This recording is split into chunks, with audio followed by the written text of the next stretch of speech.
Hello everyone, and thank you so much for coming.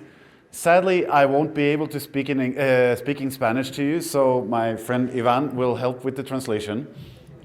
So we've spent a few hours talking a lot about the philosophy of free software, but now I would like to take it to a slightly more technical level and talk about privacy and security from a free software perspective. And to begin, my name is Ola Bini, as I was already introduced. I've been a developer for over 30 years at this point. And for over 20 of those years, I've been contributing and creating free software projects. And for the last 10 years, it's the only thing I do. Everything I do is free software. I'm here in Ecuador because I am the founder of an organization called Centro de Autonomía Digital. And I'm leading the technical work that we do in a day-to-day setting. So all of the things that we will talk about today, I could spend days or weeks talking about these subjects. But sadly, we don't really have that kind of time. With the translation, we have maybe 20 minutes of content.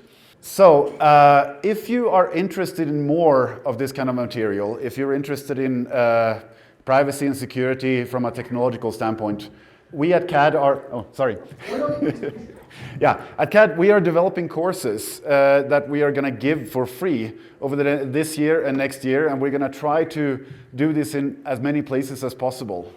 So in this year and moving forward, we're going to give more presentations, we're going to give more conferences about these kind of subjects. So if you're interested in participating in these kind of events, you can contact us talking to any one of us from CAD, or you can contact us through the contact information that is on the banner outside. So let's get started. I know that Octavio already, no, actually not Octavio. Henry, perfect, thank you. Henry asked how many of you were developers. Can I get a raise of hands of how many are developers again? Okay, great. So most of you are users of free software, but not necessarily developers, and that's completely fine. Most of the content will be focused on users of free software today. So I'm not going to talk about mobile phones, because mobile phones are not free software. You might think that Android is free software, but it's not completely. And the phone contains other components that are never going to be free software, such as the baseband. Mobile phones are not secure, they are not private, and for that reason, we're not really going to talk about them. So let's just talk about what privacy is before we jump into the technical stuff. Everyone talks about privacy all the time, but it's one of those words that we don't really necessarily think about what it means. For me, and the way I use the word privacy is more or less the same as control. It's control over your personal information. It's control of when, where, and what information you want to reveal and to whom you want to reveal it to. A lot of the time we talk about privacy as hiding something. And certainly that is a component of it. But the hiding is not the important part. It's the control of when you want to reveal something so that when something is revealed, it's under your control and not someone else's control. For me, privacy is important for many philosophical reasons. Of course, it is a human right, and it's a human right that is very easy to destroy in the digital world. But there's also very practical reasons for why privacy is important. In the physical world, we use privacy all the time. The classical example is we have doors on our buildings, we have curtains on our windows. And we don't necessarily think about it so much. But the reason for that is because in the physical world, threats against our privacy is not so easy to execute. But in the digital world, we live in a world where hundreds or thousands of companies have as their only purpose to collect all your information. So privacy is a very fundamental way of protecting yourself. If you protect your information, that means that there is less information out there that someone can collect or use to attack you. And at the same time, if we give information to a provider, we are trusting that provider to protect the information for us. And sadly, we know that the providers can't really be trusted to protect our information.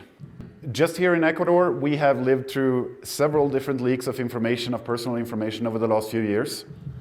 Just off the top of my head, I can remember IES, Banco de Pichincha, CNT, Ministerio de Salud Pública, and Nova Estrat.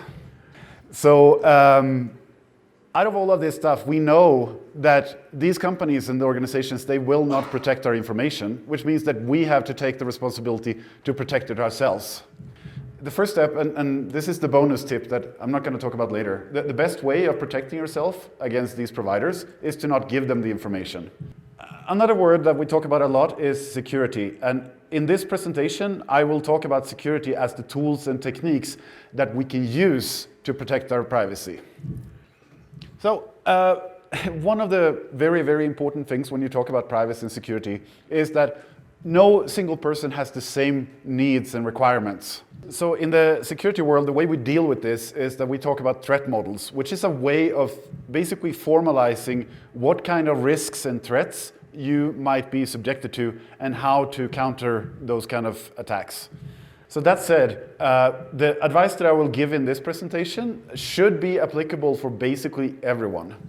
If you happen to be in a situation with more risk, say that you're a journalist with some sensitive material or you're involved in other activities, you might have to think about what other things you might want to do, but this is still a good start. Now, when it comes to free software, as we've already understood from the previous presentations, if you use free software, you're already off to a really, really good start. As we've heard in the news lately, certain public companies have decided to, instead of using free software, using pirated software to provide services for millions of citizens of Ecuador. This is not only problematic from a legal standpoint, it's also problematic from a security standpoint. Say that you're using Windows, but you're using a pirated version of Windows. You get all the backdoors from Microsoft, but you don't get any of the security updates that you get if you buy the software. So using pirated proprietary software is really the worst of both worlds. Okay, so let's talk about uses of free software. What can you do to protect yourself? So a little bit of audience participation. How many here can remember all your passwords? Okay, so if you can remember all your passwords, that means that your passwords are not strong enough and you don't have enough passwords. I can't remember basically any of my passwords, and I have hundreds of them. So the way you solve this is that you use something called a password manager, which is a program that keeps track of all of your passwords. So you have one password that you can remember that is really, really strong, and that's the one you open your password manager with. And then inside of the password manager, you can have one single password for every single, like you can have a unique password for every single service you use. And say, for example, you have a CNT account and the database with passwords from CNT leaks. You haven't really lost anything except for access to that account because all your other accounts have different passwords. So in the free software world, there exists many, many different types of password managers. The simplest one that most people use is called KeePass. There are a few different variations, but it's a very good place to start. Now, is there anyone here who has heard of Tor? It's perfect. I can tell who speaks English and who doesn't speak English because I see like the hands coming up and then more hands coming up. So Tor is a tool that anyone can use that protects your communications from being spied on. It also makes it look as if your connection is coming from somewhere else in the world. But the more important part of it is that your connection, like going out from your computer to the internet, is protected with several layers of encryption. So that means, for example, that your ISP will not be able to see which websites you visit. Tor can also be used to avoid censorship. Say that you are in a country that blocks access to certain news sites, for example. And on top of that, if you're a developer, it can sometimes, or any kind of person, it can sometimes be useful to see what a website looks like from different places in the world. Because of course there are certain websites that give you different information if you're visiting from the US or you're visiting from Europe or from Latin America. So Tor is one of those tools that you can either have it running in the background and you can configure all your system to use it for different things, or you can use the Tor browser, which was mentioned earlier, which is built on top of Firefox that allows you to transparently use Tor by just starting that as the browser. So I personally recommend everyone to have Tor installed. It's one of those tools that it just protects you and makes your life better. Now, Tor is a specific type of something called a proxy, which is basically a computer system that takes your traffic and makes it jump through another system before it goes to the final destination. However, the Tor system always jumps through at least 3 different servers, so sometimes Tor can be a little bit slow. Now, there exist many services out there that provide proxies or VPNs that allow you to proxy your connection through one server instead of the 3 servers of the Tor network. So basically all free software operating systems such as GNU Linux have support for proxies in general using both a system called OpenVPN and sometimes a system called IPsec? IPsec. Sorry, just lost it. So it's very easy. As long as you have a service somewhere, you can always use a proxy or a VPN from your free software system. And in general, it's one of those things that it's just good to do because you don't know who can see your current connection, especially if you happen to be in a publicly available network, such as the one in a university or in a cafe or in an airport, for example.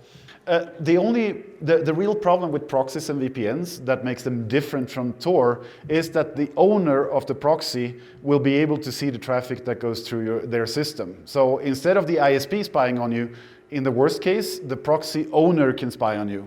This cannot happen with Tor. So most of us probably spend most of our time in web browsers, browsing the internet. Or browsing the web more specifically. However, I don't know how many here are aware of what a browser actually does. Basically, you tell the browser to go to another server that you don't control, and you ask it, hey, download some code from that server that I don't know and execute it on my machine. That's actually really scary when you start thinking about it, because that code, in theory, could do anything on your computer. Actually, I need to make a small sidebar. I don't know if everyone here is aware of Stranger Things that recently came out with the season 4. So in the latest season, there is a small section where they included some code, and this code actually turns out to be HTML with JavaScript, even though this was in 1986. But if you start analyzing what this JavaScript they showed on the screen actually does, it's not actually a website. Instead, it is a website that seems to have been attacked by some adware to display an attack in the browser. So even in these kind of circumstances, like what JavaScript and HTML does, we have no idea. It can do anything on our computer, which leads back to my point here, which is that browsing and browsers really is quite scary. Now, modern web browsers, such as Firefox and Chrome, they have a lot of protections. They use sandboxing technology and all kinds of other things to try to limit and contain what one of those hostile scripts can do. However, there are these competitions every year where people try to take the latest browsers and try to break the security model. And over the last 15 years, none of those competitions people have ever failed. That is to say, every single competition over the last 15 years, every single time, all browsers have been broken. So another aside, which is that at CAD, we develop software that we want to be as secure as possible. And most of the time, we don't use web technology in browsers. Instead, we decide to create separate standalone applications just for this reason. So in the free software world, we have Chromium and we have Firefox as kind of the main alternatives for browsing. If you really want to, you can also use links on the command line. So from a security standpoint, which one of those is better? And that's a complicated question. And like both of them have a lot of protections, and they are fighting each other to try to implement the better protections. So in many cases, there is a lot of similarity in how secure they both are. So for me, it also goes back to the free software side. Chromium is controlled by Google, while Firefox is controlled by Mozilla. So from that perspective, I'm more inclined to trust Mozilla, which is a non-profit organization, than Google, which is not. On the other hand, Mozilla gets most of its funding from Google. So in terms of where the money comes from, there might not be that much of a difference. When you're browsing, you're always bombarded with ads of all kinds, and this can be really, really dangerous because ads by themselves evade your privacy. But at the same time, the systems that deliver ads are usually not as secure as the website itself. So even if you visit like a website with the best security, if they have ads, it's possible that your connection or your system could be attacked through the ad system. This is actually a method that the Chinese government used a few years ago. Basically what they did was they intercepted all traffic. Well, they always do that, but they intercepted all the traffic and they recognized the connections that served ads, and they replaced the ads with a small JavaScript attack script that did a denial of service attack against certain GitHub repositories. In general, the business model of ad networks is to collect your information and serve other ads that are more appropriate for you, and to sell the information in profiles to other companies that sell that to other people. And actually a few years ago, one of those companies that sell information, profiles, were actually hacked into and all the information stolen and leaked. So the advice here is very simple: just use an ad blocker. There are plugins, and most browsers can do some blocking of ads right now, but in general, something like uBlock or that kind of plugin is the best way of protecting yourself against this problem. Now, there are many other types of extensions you can install in order to protect yourself. The strongest thing you can do is to install a plugin called NoScript, which basically turns off the capability of running JavaScript in your browser. Now, this is not going to stop all attacks, because there are still other ways of attacking a browser, using SVG, for example, and other methods, but it will significantly reduce the risk of being attacked in a browser. Sadly, it has the side effect of breaking almost the whole web. But it's okay, because after a while you get used to reading websites that don't look very good. At the end of the day, you don't have to use NoScript everywhere. You can configure it so that it's only active in some places where you really feel you need it, or you can turn it on when you think that there's more likelihood of attack. But from the other side, if you are a web developer, I would recommend that you make the effort to try to make your website work without JavaScript. It might not look as good, but as long as it works and is readable, that's actually quite useful for people that want to have a secure experience on the network. This also has a very nice side effect of making the web or your website a little bit more accessible to people that have disabilities, such as reduced vision or other types of disabilities. Okay, what happens if your computer is stolen? Will they get access to everything on your computer, on your hard drive?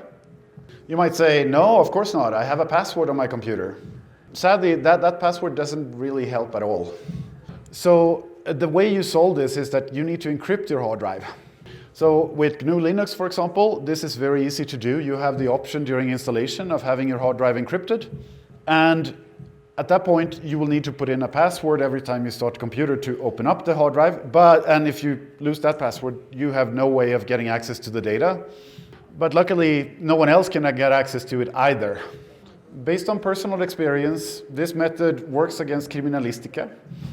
And you should encrypt everything, not just your hard drives. You should encrypt every single thumb drive you use, because at the end of the day, you don't really know how they're going to be used.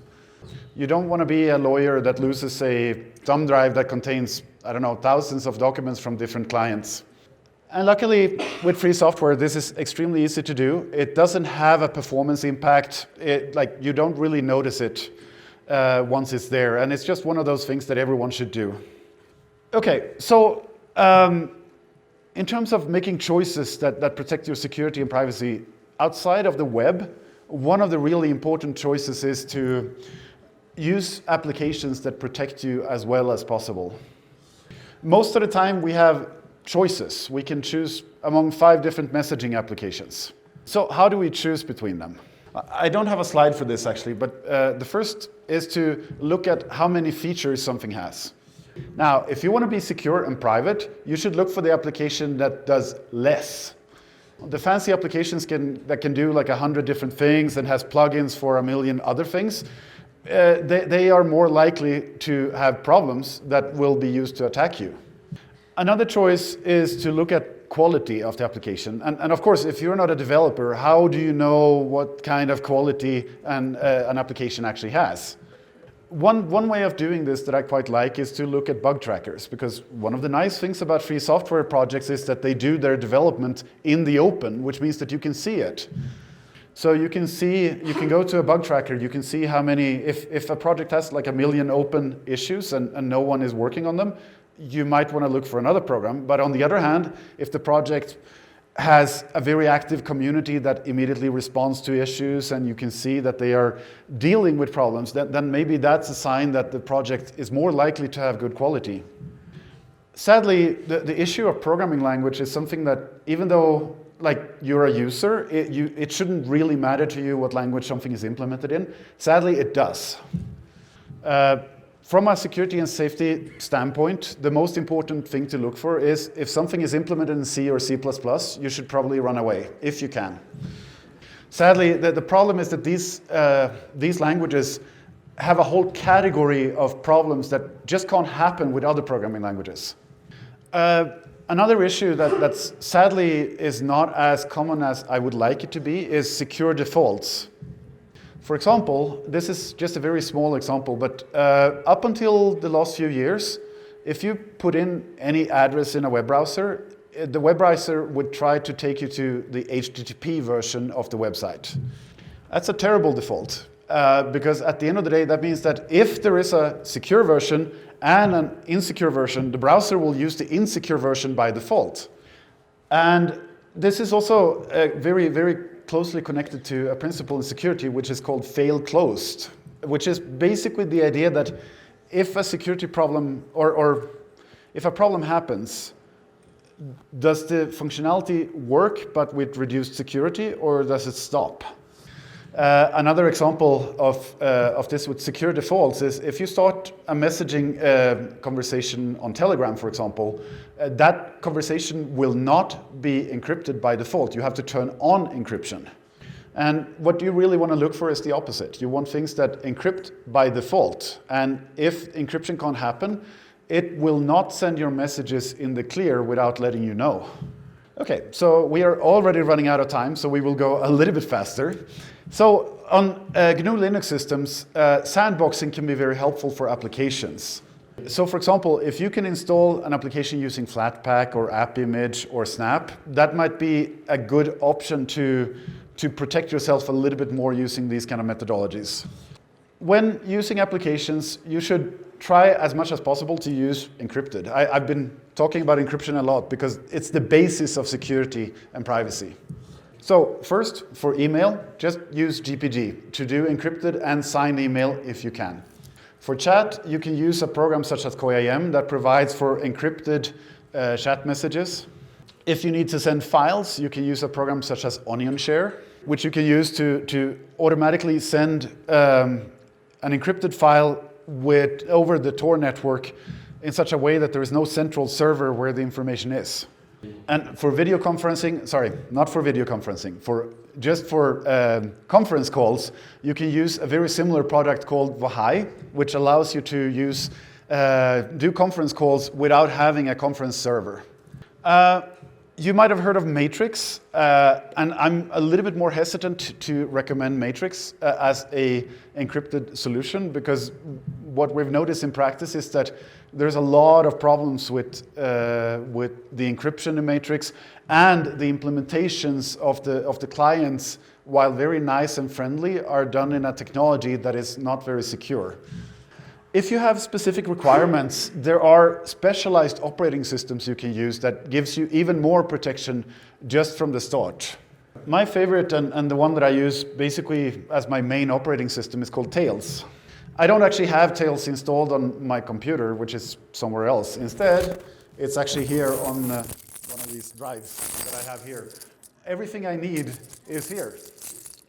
Tails protects everything you do, and it runs everything you do through Tor. And it also has a bunch of other protections, and it can run from a USB drive, which makes it significantly more convenient. Another operating system which does not run from a USB drive because it's very heavy. It's a system called cubes. Basically, cubes allow you to, every single program you can run in a different virtual machine. Which means that if one of your applications gets attacked, there is no way for that attack to actually break out and get access to other data or other applications on your machine. So I have a bunch of advice for developers, and we're going to just jump straight over that. And jump here. Basically, just to summarize, encrypt everything, don't remember your passwords, and use free software. Yeah. Questions?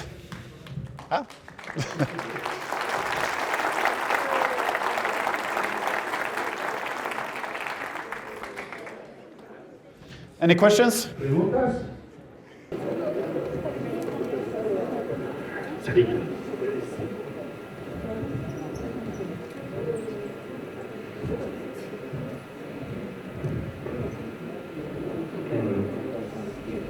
Buen día, ¿cómo está? Les saluda Edwin.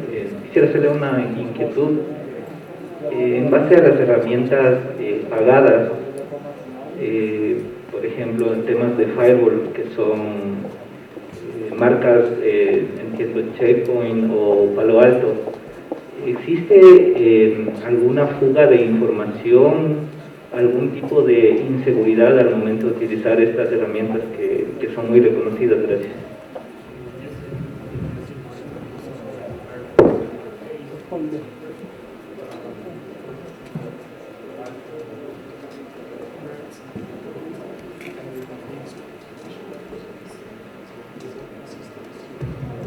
I mean, absolutely. There can be any software you use can cause leaks, and in fact, the only way of being completely secure is to not use software, not use computers, turn off the computer and put it in like a cellar somewhere. So there can always be leaks, absolutely. Now, in terms of network infrastructure, you never want to trust your network infrastructure completely. You want to have levels and layers of security so that even if your network infrastructure is compromised, you have encryption at the end-to-end level, which means that no one with access to the network can get access to your information. That being said, you can't just install a proprietary firewall and use end-to-end encryption and just be comfortable with that. I wouldn't be comfortable with that, and I would prefer to use free software firewalls that are very high quality and have existed for many years as well. Other questions?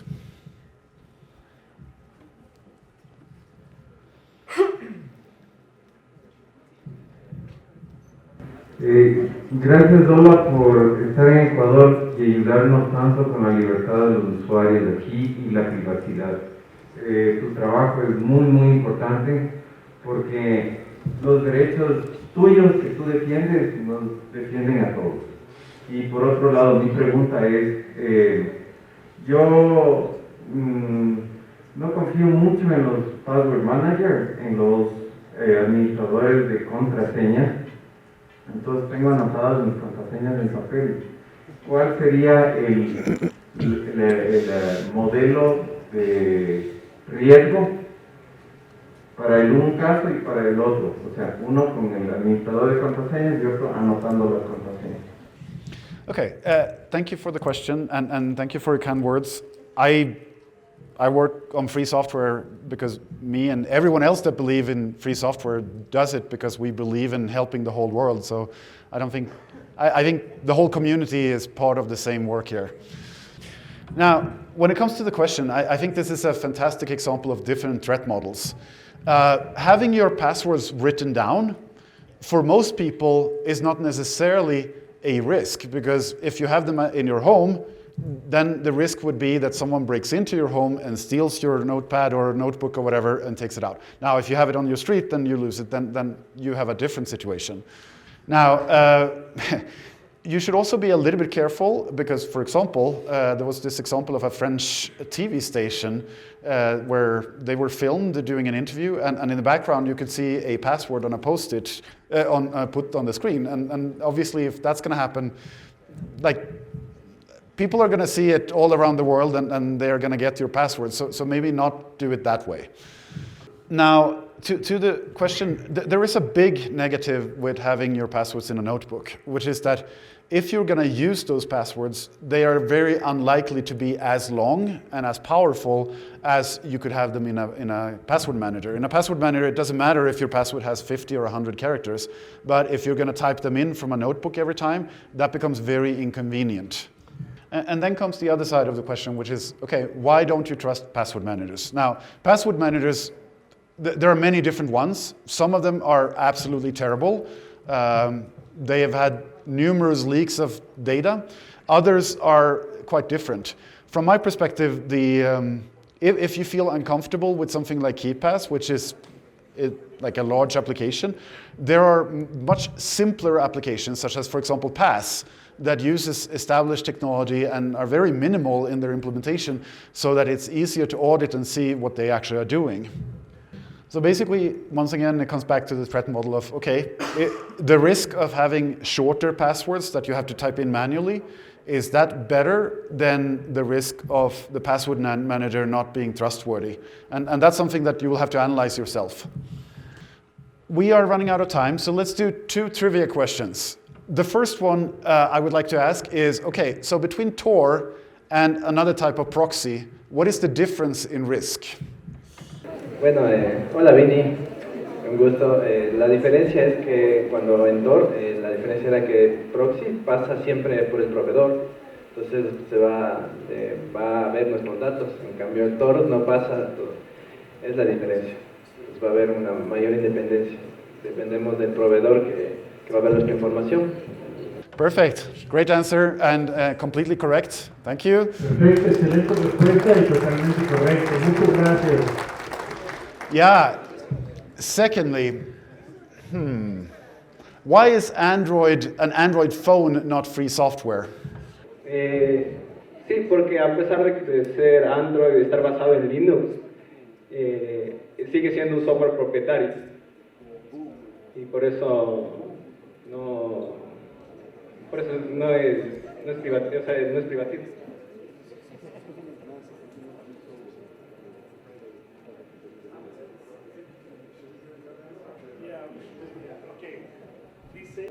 Bueno, los teléfonos Android en realidad no son software libre porque necesitan para su funcionamiento, justo principalmente lo que dijo Ola, el baseband, que es software completamente privado para su funcionalidad y que se conecta a donde se tiene que conectar para tener red, ¿no?